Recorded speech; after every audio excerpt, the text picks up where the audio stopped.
Sir मैं जानना चाहूँगी स्ट्रोक के केस में गोल्डन आवर का क्या इंपॉर्टेंस होता है?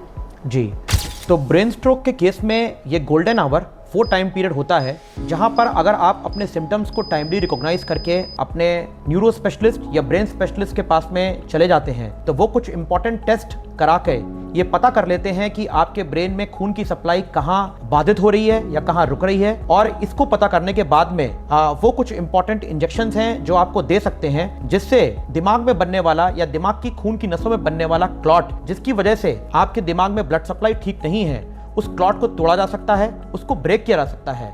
और अगर इस क्लॉट को टाइमली ब्रेक किया जाए तो आपको जिंदगी भर के लिए लकवा, फालिश या पैरालिसिस होने से बचाया जा सकता है। और इस तरह का गोल्डन आवर दो तरह की टाइम फ्रेम्स, दो तरह की ट्रीटमेंट मोडालिटीज में बताया गया है। एक है पहला इंट्रावीनस थ्रोम्बोलिसिस, जिसमें ये गोल्डन आवर या गोल्डन पीरियड 4 से 4.5 घंटे का होता है। और दूसरा इससे भी एडवांस मोडालिटी जिसे हम मैकेनिकल थ्रोम्बेक्टोमी बोलते हैं, इसमें ये गोल्डन आवर 6 से 6.5 घंटे तक होता है।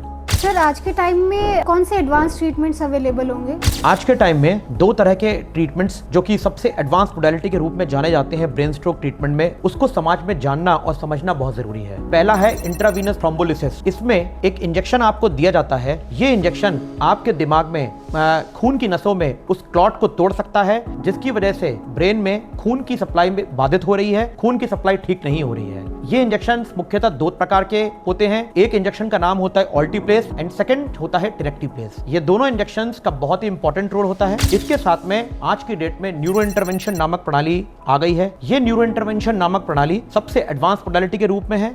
जो पेशेंट्स इनिशियल 4 से 4.5 घंटे में अस्पताल में नहीं पहुंच पाते हैं, उन पेशेंट्स को 6 से 6.5 घंटे तक भी इस प्रणाली के थ्रू कंप्लीट रिलीफ दिया जा सकता है। इस मोडालिटी में आपके पैर में एक मोटी खून की नस होती है जिसके थ्रू आपके दिमाग की खून की नसों तक पहुंचा जा सकता है और उसमें क्लॉट को, जो क्लॉट जमा हुआ है, उसे सक करके या एस्पिरेट करके निकाला जा सकता है और दिमाग में ब्लड सप्लाई को दोबारा रिस्टोर किया जाता है। सो मैकेनिकल थ्रोम्बेक्टोमी ये बहुत ही एडवांस और बहुत ही न्यू मोडालिटी ऑफ ट्रीटमेंट है जिसके थ्रू उन पेशेंट्स को भी फायदा पहुंचाया जा सकता है जो इनिशियल 4 से 4.5 घंटे में अस्पताल में नहीं पहुंच पाते हैं।